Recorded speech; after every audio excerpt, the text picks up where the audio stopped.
Hello viewers, welcome to my channel. আশা করছি সবাই ভালো আছেন। পপিস ওয়ার্ল্ডে আপনাদের সবাইকে স্বাগতম জানাচ্ছি। এখন গ্রীষ্মকাল, আম কাঁঠালের সিজন। তো আম গাছ থেকে একটা মাত্র আম পড়েছে, সেই একটা আম দিয়ে আজকে ভর্তা তৈরি করছি।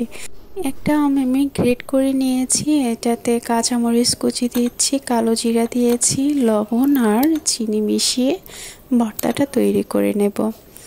তো প্রচণ্ড গরম, এই গরমে একটু যদি বৃষ্টি হতো তাহলে খুবই ভালো লাগতো।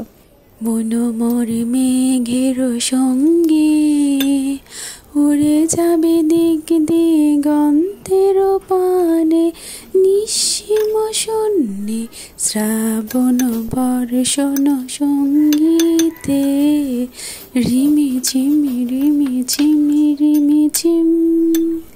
মনোমর মেঘের সঙ্গে উড়ে যাবে দিক দিগন্তের পানে, নিঃসীম শূন্যে শ্রাবণ বর্ষণ সঙ্গীতে, রিমি ঝিমি রিমি ঝিমি।